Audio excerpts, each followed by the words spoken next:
Hola, un saludo nuevamente en este espacio de ADN Aprendiendo de Nuevo. A mi comunidad un saludo especial siempre. Gracias por escucharnos y vernos. Hoy tengo un invitado. Él se va a presentar, nos va a dar a conocer un poquito más de su vida. Hoy en día está postulando la candidatura de asambleísta. Y bueno, les voy a presentar a Andrés Merino. Ya por ahí, fuera de cámara le dije que se parece a un artista, pero bueno, nos va a dar a conocer él un poco más de su trayectoria y lo que él propone también. Andrés, un gustazo. Te explicaba fuera de cámaras el formato de ADN y pues bueno, nos encanta conocer un poco a la persona que estamos entrevistando, ¿no? En este caso, el podcast tiene este formato siempre vinculado a la educación y queremos conocer un poquito cómo fue esa preparación. ¿Cómo comenzó la escuela de Andrés? ¿Cómo fue el colegio? Si quieres dices el nombre de donde estudiaste, si no, no pasa nada, pero cómo fue esa trayectoria. Y después vamos ascendiendo un poquito más, pero bueno, comencemos. Bastante contento de estar aquí.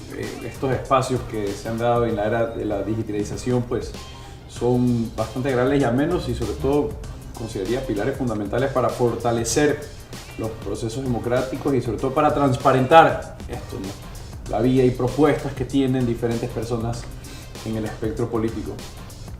Andrés Merino tiene 32 años. Me preguntabas dónde estudié. Yo estudié en un colegio privado, tuve la oportunidad de estudiar en un colegio privado al que acudí. Y la época universitaria, mira, esa historia es bastante interesante, es curiosa. Porque cuando me graduó o estaba a punto de graduarme del colegio, no sabía qué estudiar. Sabes que siempre tienes a veces la presión del padre de... Eso es importante, ¿no? Sabes que saber. siempre tienes la presión del padre de querer que estudies lo mismo que él estudió. Entonces a mí no me presionaron tanto, fueron más flexibles y laxos con eso. Entre economía que él había estudiado y carrera de letras, siempre me ha apasionado la lectura, siempre me ha apasionado la política y he estado movido de manera activa dentro de movimientos y causas sociales. Me empecé a inclinar por una carrera ligada a la historia o al derecho. Finalmente pues opté por la carrera de derecho. En el colegio era terrible, eso te voy a ser sincero. Era ¿Mixto? terrible. ¿De hombres? No, era un colegio solo de hombres. Solo de hombres. Colegio solo de hombres, tanto primaria como secundaria.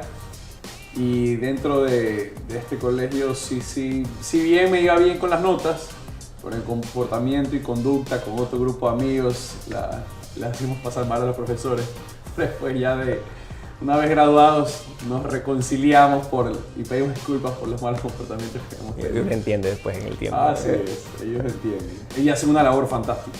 El rol del educador es un rol clave y fundamental, sobre todo para el progreso de cualquier país.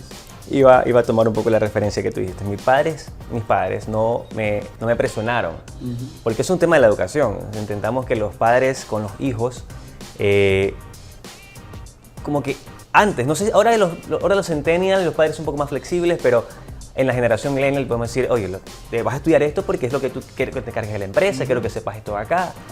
¿Cómo fue contigo particularmente? Me dijeron, mira, yo sí me gustaría que hagas esto, pero si te gustan los números, las letras, los derechos, bueno, dale. Por ahí fue. ¿O fue una discusión? ¿O fue, no, en la etapa de rebeldía de la juventud, porque uno dice, no, yo quiero hacer lo que me da la gana? No, mira, estudié Derecho, hice mi carrera fuera del país, en el extranjero. Mi padre al principio me apoyó, pero igual no estaba tan contento porque a pesar de que no estudies lo que él ha estudiado, siempre le gusta que sigan sus pasos o que vayan atrás de ese camino que han construido. Mi padre fundó una empresa productora de productos de papel tissue y bueno, pues su mentalidad y su idea siempre había sido construir algo para que sus hijos sigan con el legado. Yo tengo una hermana. ¿Tú eres el mayor o tú eres el menor? Yo soy el mayor. Mi hermana es un año menor que yo. Entonces termino mi carrera de Derecho y una vez que termino la carrera de Derecho yo tenía que hacer una maestría para poder homologar mi título en el extranjero. Y en ese instante fue cuando yo lo conversé con mi padre y me dijo, yo ya cumplí, ya financié tus estudios en el extranjero, pero una maestría ya no la voy a cancelar. Ya faltaba poco para que yo me gradúe en ese momento y no tenía... Para iniciar la maestría. Para graduarme en la universidad y tenía que automáticamente iniciar la maestría. Pero como tuve esta respuesta negativa por parte de mi padre, ya no tenía tiempo de, en ese momento, obtener recursos de una fuente tercera. ¿Qué es lo que me pasó? De una manera condicional, ¿qué es lo que procuraba hacer mi padre? Negociar. Que me regrese a Ecuador a trabajar en la empresa familiar. Y bueno, pues ya regresé a la empresa familiar algo molesto porque no conocía y no sabía, pues, imagínate, de estudiar Derecho, regresar acá, que están en el marketing de ventas, de producción, de algunas cosas. Lo curioso es que yo siempre he sido un apasionado de las máquinas. Me fascina, me encantan las máquinas desde pequeño, el rodamiento, el rulimán, los ejes, todas esas cosas. En la fábrica. En La la fábrica. fábrica que estabas ya, era tu juguete ahí. Era mi juguete. Y una vez que ya estuve en fábrica, donde pasé por algunas fases, por algunos departamentos, perdón, mi padre vio que no estaba muy contento. A los 6 meses de haber llegado y estar, me dijo, ¿sabes qué, Andrés? Ándate, si quieres hacerte la maestría esa, te vas. Y entró la figura de mi hermana, que era la que regulaba y moderaba pues a veces La relación. los conflictos, digo yo, los cruces de palabras que entre mi papá y yo. Piensas que dale una oportunidad, mira lo que te gusta. Y así empecé desarrollando un programa de automatización. A pesar de ser abogado, desarrollé un programa de automatización con maquinaria al interior de la compañía. Y estuve en China realizando este proyecto, tuvo unos resultados fantásticos, lo volvimos a replicar. Y ese fue el punto de inicio para empezar a hacer otros proyectos en el interior de la empresa, pasar a otros departamentos. Y ya llegó un punto donde la carrera de Derecho me quedó corta, el conocimiento o los conocimientos que adquirí a través de mi padre me quedaban cortos y terminé haciendo una maestría en administración de empresas. Y con eso Nunca ya me lo esperaba. Y con eso ya tu papá dijo, bueno, y ahora sí cumpliste lo mío. Sí, indirectamente Llegaron te bien. quería traer acá. Y, Ah, ahí fue donde pero- cabe. Y sumamente agradecido. Pero siempre hay que ser agradecido con los padres por las oportunidades que te dan y por lo mucho que trabajan también para darte el activo y te digo el patrimonio más importante que es la educación. El conocimiento. En ese proceso nació ese espíritu emprendedor de Andrés. O ya tú sentías, no, yo me encanta iniciar proyectos, porque vienen más adelante estos proyectos que tú estás comentando, que vamos a hablar un poquito más adelante, pero tú sentiste en ese momento ya, hay un espíritu emprendedor en mí, ese de comenzar a armar proyectos. En ese momento, en ese Sí. proceso de la máquina, de ese que me mencionaste. Algo. Sabes que siempre, sí, emprendimiento, pero no ligado tan solo a los negocios. Siempre he creído en los procesos de mejora y también en tener proyectos, pero más que nada proyectos, tener objetivos claros en la vida. En todas las facetas, sea el empresarial, sea el personal, sean estos proyectos con causa social. Y de mis padres lo que siempre aprendí es hacer las cosas de una manera correcta, transparente y honesta. Desde pequeño me enseñaron que la mediocridad es el peor enemigo de cualquier proceso de transformación, cambio y sobre todo apuesta hacia resultados positivos que tú quieras obtener. Y fue por eso que desde muy pequeño nació pues estas iniciativas, como te digo, no solo empresariales, sino también que buscaban transformar el país desde el lugar desde donde me encontraba. Considero que es clave el poder tener y trabajar cada uno desde su lado para lograr un país con igualdad de oportunidades. Y eso ha sido una de las causas y motores que me han movido. Porque indistintamente de tu condición socioeconómica, indistintamente de tu raza, de tu sexo, pues todas las personas tenemos que partir con las mismas herramientas para poder progresar y de esa manera cada uno pueda definir qué quiere hacer con su vida. Y de eso vamos a estar hablando en unos minutos. Pero hay un proyecto puntual que lo manejas ya un poco más de un año, Foco de Ideas. ¿Qué significa Foco de Ideas y qué es Foco de Ideas para Andrés? Mira, te voy a contar un preámbulo. Esto nace porque es parte, como bien decías, de un hilo conductor de algunos proyectos. En el 2012, después de regresar, de graduarme de la universidad en la que estuve, me reuní con un grupo de amigos justamente para poder hacer un cambio, para poder lograr el poder causar impactos positivos en él. Y así fue como nace la Fundación Huellas. Huellas. Huellas, así es. Con Francisco Hidalgo, Melissa Durán, Diana Estrada, Diana Lor, Javiera Enríquez. Y teníamos tres ejes. Que estaba muy enfocado en construcción de viviendas, capacitaciones y talleres y rehabilitación de escuelas. Entonces recorríamos algunas partes dentro de la provincia del Guayas para poder hacerlo. Estuvo tuvo muy buenos resultados porque lo medíamos en cuanto a la empleabilidad que tenían estas personas después de hacer los talleres y las condiciones de las casas. Pero vimos que teníamos un espectro muy grande de actuación. Y sabes que no se causan impactos si es que no se acompaña y sobre todo si es que no puedes definir cuáles son los resultados. Mucha barca. El que mucha barca poco aprieta, así es. Y fue así que tuvimos una vinculación de una manera puntual con un sector dentro de Guayaquil, Monte Sinaí, la cooperativa Voluntad de Dios. Zona importante. Estoy hablando del año 2016. Y fue en ese momento cuando yo dije que tenemos que empezar a conocer cuáles son las principales necesidades básicas que tenían esas personas. Pero en 2016 empezaste ya el proyecto, o sea, la 2016 fundación. no. Ya estaba 2012 funcionando. arranca Huellas, 2016 le dimos un giro. O sea, no es que Andrés hace un mes atrás se despertó la emoción. No. Ya tienes 2012 tras más de 10 años ya. Claro, más de 10 años. Bueno, Así. regresamos al 2016. 2016. Bueno, en el año 2016 definimos este lugar como prioritario por las necesidades, las problemáticas, legalización de tierra sobre todo que ellos tenían. Y dijimos, vamos a acompañar y vamos a estar dentro de este sector para poder ver cuáles son sus principales necesidades, como te decía, y ver cómo lo podemos solucionar desde un enfoque netamente ciudadano. ¿Cuál es el aporte que como colectivo ciudadano nosotros podemos dar? Y ahí viene y entendimos la importancia de la política pública sectorizada, pero sobre todo el espacio público. En Monte Sinaí a veces las personas llegan y pretenden que son un grupo de personas que viven en sus casas, que tienen necesidades y ahí se acabó y surgen muchísimas soluciones. Pero lo que no comprenden cuando llegas al lugar es que son personas que migran de diferentes puntos del país. Y tienes vecinos que ni siquiera se conocen y que nunca han interconectado, que no se hablan. Si no se hablan no hay condiciones de conexión o de ese dinamismo social y por ende pues no hay ocupación de espacios públicos y esos espacios públicos si no son ocupados, quien los ocupa son aquellas personas que cometen actos ilícitos. ¿Cómo tú abordas ese problema? ¿Y a qué es lo que no se pueden renegar los padres a pesar de tener estos roces de protagonismo con los niños?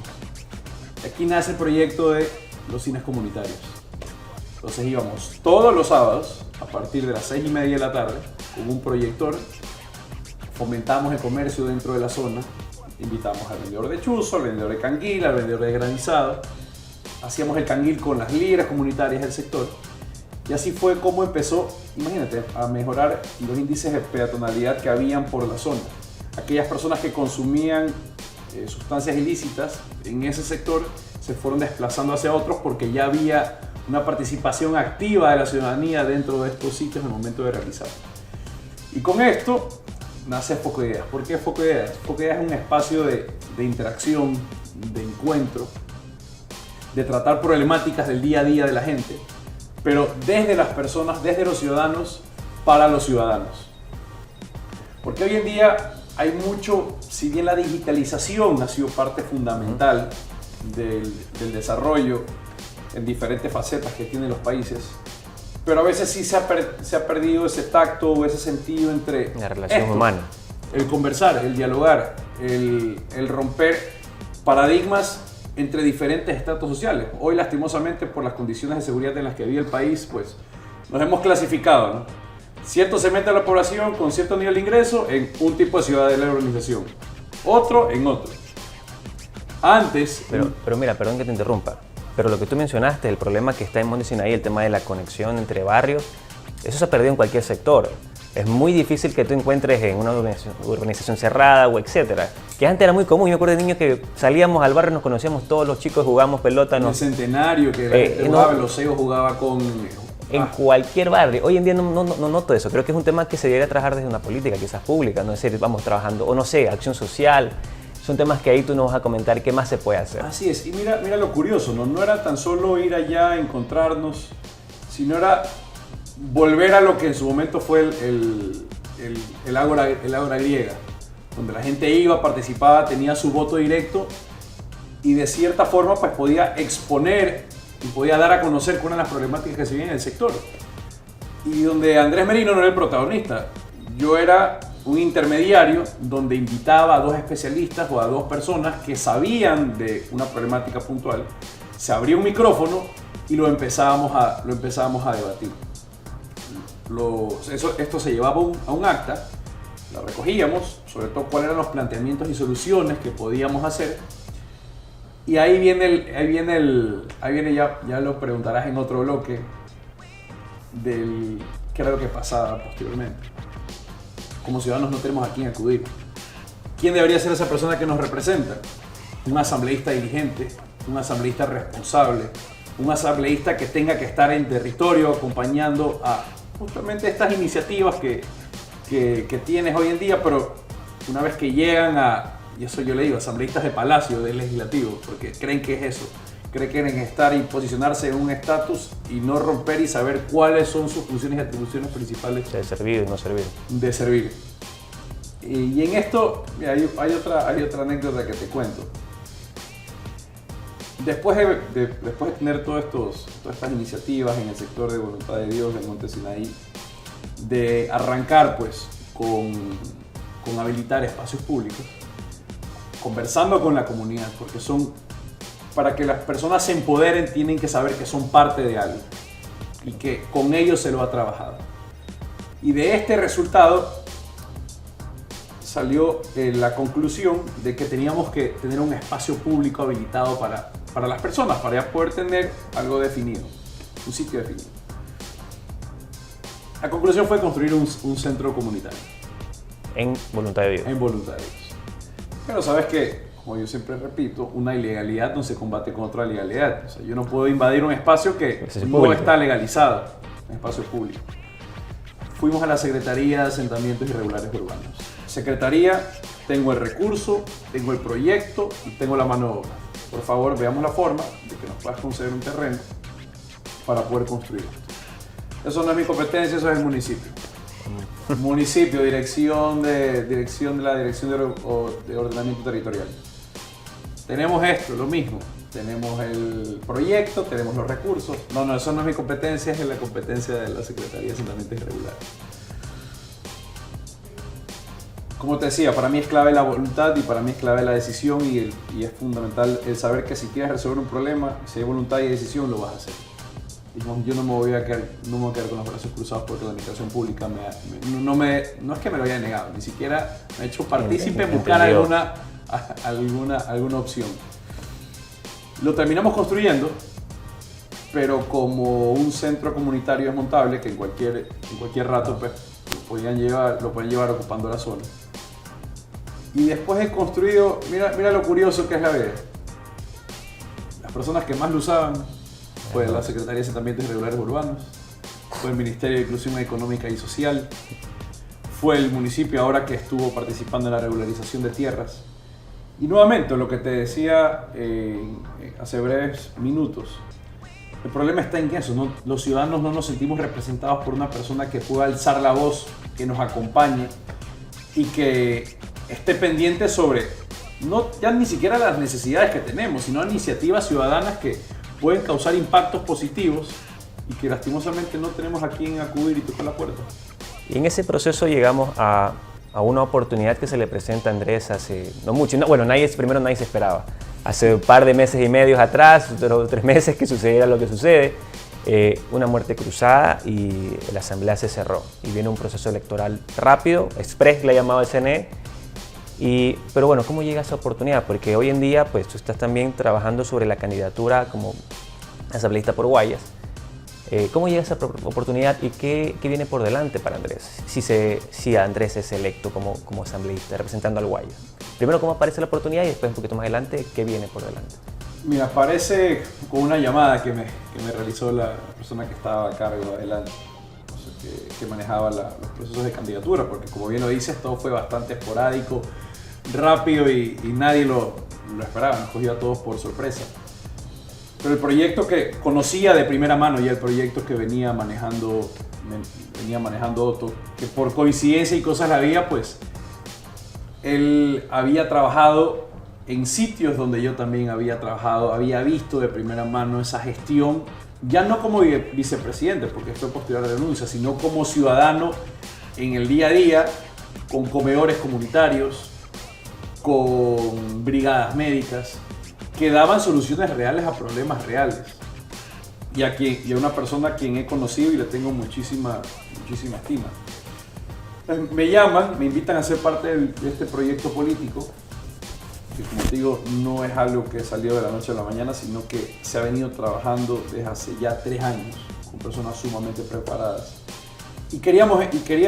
Me gustó porque querían personas que sepan lo que estaban haciendo, que representen causas, que sean profesionales y sobre todo que sean gente nueva.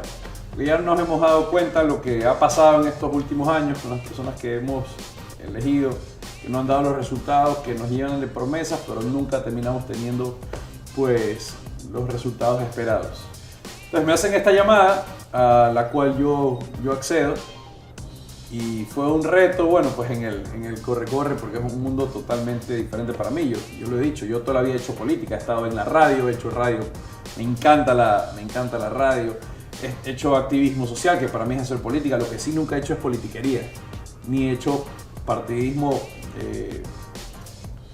político, que es distinto. Entonces ahora, bueno, pues ya me embarqué en este barco, muy convencido, contento y dispuestos a replicar y multiplicar aquellas buenas obras que ya se ha venido haciendo en conjunto con otros, quien considero una persona capaz, transparente, honesta y que ya trabajó muchísimo por el país y que nos dio pues los mejores resultados a pesar de los pocos recursos con los que contábamos. Pero con Otto tienen una relación, por ahí por la radio, estuviste en una radio en la que creo que se conocieron también. ¿Ya se conocían de tiempo? Sabes que no. Cuando yo entré, él ya no estaba en la radio y no estaba en el mismo espacio. Perdón, sí nos veíamos de vez en cuando, pero no estábamos en el mismo espacio. Yo arranqué la radio también de una manera improvisada. Esa experiencia en radio, rapidito, no la tocamos, pero bueno, esa experiencia en radio y ahí regresamos al tema. Experiencia en radio. Y conversé con una persona que aprecio muchísimo, le expuse el proyecto Foco de Ideas, me dijo, quiero cada foco de ideas en la radio. Me enfoqué en la radio y dije, en la radio, nunca en mi vida he hecho radio, no sé ni qué es eso. Bueno, voy a la radio, estaba con la persona que me invitó y con el primer panel que habíamos invitado. Hablando sobre temas ambientales. Y en ese instante, esta persona que te digo que aprecio muchísimo se para, se retira y me deja a mí solo con los otros. Pues paniqueado, dije, ¿qué está pasando? Era un programa pregrabado. Bueno, pues ahí le cogí el hilo. Y a la salida pues, de este programa, yo le dije, pues, ¿cómo puede ser posible que me haya dejado solo? Y me dice, no, mijo, a veces las personas se buscan, pero hay otras ocasiones donde considero que las cosas se aprenden haciendo. Y así tenías que empezar. Y arranqué, mira, primero con un programa pregrabado, después poco a poco fui mejorando y terminé en el programa Cuarto Piso con 4 profesionales ejemplares, Israel Pacheco, Ayana Monroy y María Fernanda Perrone, monstruos de la comunicación. De formación, pues no. Ahí me tocó algo robar el micrófono porque ya sabes, ellas tienen ya algunos años de un recorrido importante. Y también hace poco, después de Dayana se tuvo que emigrar, pues con Doménica Tabaqui también, que me parece una profesional y una persona con una calidad humana, junto con Mafer Perrón, excepcional. Bueno, y regresando nuevamente al tema regreso al tema, porque esa parte era importante, porque ya como comunicador creo que es una parte importante también social, el tema de llevar la información por medio de un micrófono, por medio de un espacio como estos espacios de podcast. Acostumbrándome algo todavía a las luces, porque hoy es pero es otra cosa la radio. Bueno, ahorita tienes que tener varios espacios, imagino yo, el tema de las entrevistas. Sí. Aprendiendo un poco. Pero mira, algo que yo quiero opinar desde el tema, tú mencionaste un espacio muy corto, la educación fundamental.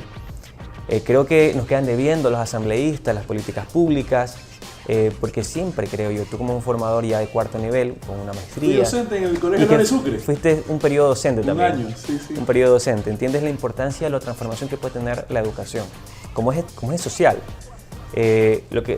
Este programa busca tener espacios de diferentes ámbitos, en este caso puntual político, pero esta figura de Andrés Merino, si el día de mañana es electo por Guayas, ¿qué plan ya tendría pensado en el tema de educación? Hablando del espectro amplio, la formación, etc. ¿Has pensado, ya tienes un proyecto, algo particular? No, por supuesto. Hay que recordar cuál es el rol que tiene el legislador al interior de la Asamblea. Cuando nos hablan o nos dicen mucho sobre aquellas atribuciones de legislación y de fiscalización, pero digo, nunca nos hablan de la representación real, y es eso, el ver un asambleísta más humano, más ciudadano, más próximo, sobre todo que fomente la participación activa de la ciudadanía. Como asambleísta no me compete la contratación de nuevos profesores ni la contratación de la construcción de nuevos centros de estudio. Pero lo que sí me compete es primero conocer y que transparenten cuáles son las cifras de deserción escolar, que me parece sumamente grave que todavía no las tengamos claras y hayan ahí pues algunas variaciones sobre una cifra respecto a otra. Un niño, así sea uno, que no tenga acceso a educación de calidad, pronta, con todas las herramientas de vida, es una oportunidad que estamos perdiendo para que el país progrese, es una oportunidad de capital social importantísima para que esa persona a futuro cause impactos positivos. Entonces, como te decía, conocer los niveles de deserción escolar. 2, remuneración de los profesores. Como te decía, y lo conozco porque fui docente, sé del impacto también y de la importancia que tiene el rol del educador al interior de los diferentes centros educativos públicos, sobre todo. Estamos trabajando en conjunto con Otto, y lo que sí lo vamos a hacer de manera inmediata, con el acompañamiento de la Asamblea, es la dotación de 2 raciones de comida para aquellas personas que están dentro de las instituciones públicas. Para que de esa forma, mira, uno no puede enseñarle a cerebros vacíos, a cerebros que no estén bien nutridos. No tienes gasolina. Si es que no tiene, así es correcto, si es que no tienes gasolina, si es que no tienes los nutrientes que fomenten la retención del cerebro, que reduzcan la morbilidad, que reduzcan inclusive la deserción escolar, porque como docente, ¿qué me pasaba? Yo tenía algunos alumnos a los cuales con el mayor cariño y con toda la preparación que se había hecho de manera previa, no podían concentrarse. Y uno como docente lo primero que hace es pues perder el control, porque está viendo que... Y ya cuando hacías las sesiones 1 a 1 después para preguntarles qué era lo que pasaba, ya tú vivías un trasfondo y empezabas, por eso te digo, es importante, para saber hacer hay que conocer.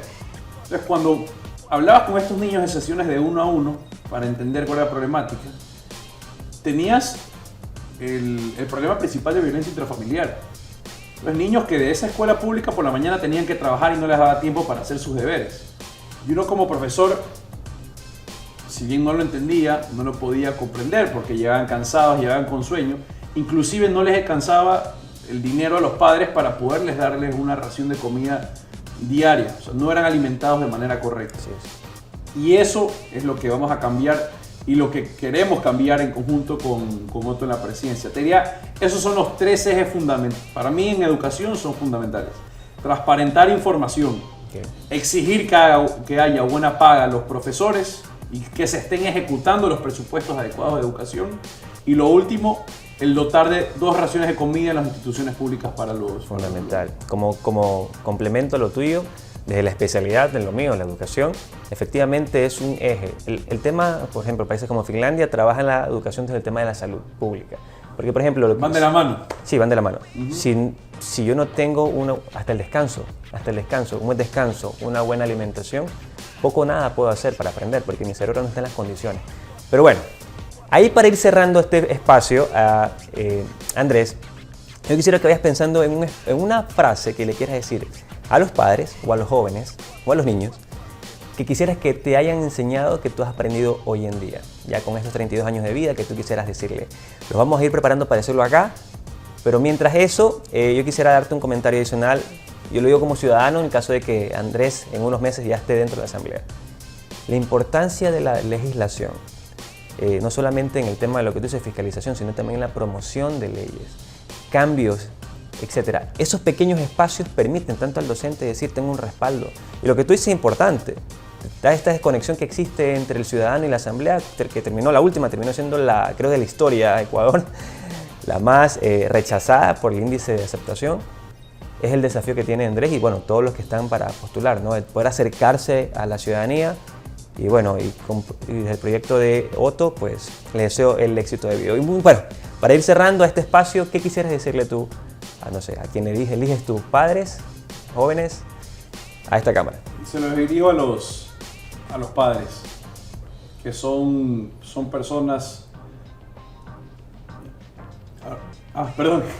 Sí, Yo quisiera dirigírselo a los padres. Bueno, a los padres y a los alumnos también, a los dos.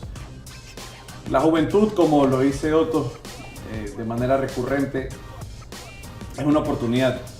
Y es una oportunidad para hacer las cosas mejores. Es una oportunidad para cambiar, para arrancar y desde donde estén, que se pueden hacer impactos y pueden hacer cosas positivas. Valoren muchísimo a sus padres. Yo perdí al mío en la pandemia, pero las enseñanzas que me dejó, el esfuerzo que hizo en el día a día para poder instruirme, para poder educarme, para darme los mejores elementos y condiciones de vida, es algo por el que voy a ser sumamente agradecido. Y el cambio empieza por cada uno de ustedes. No esperemos a que sean los políticos los que cambien el país. El cambio es ciudadano. En el no saltarse la fila, en el respetar en los pasos peatonal, el hacer estas pequeñas acciones que, aunque no lo crean, ya muestran con ejemplos lo que vamos haciendo como sociedad y cómo podemos también cambiar como sociedad. Listo. Bueno, antes de terminar, siempre tengo un pequeño presente para todos nuestros invitados, así que no es la excepción, Andrés. Esto es un pequeño recuerdo de ADN. Gracias. Y estamos cerrando este episodio. Me ha encantado muchísimo escuchar tu historia, Andrés. Y bueno, ustedes saben, esto es Aprendiendo de Nuevo y nos estamos viendo en el próximo episodio. Hasta pronto. Bye.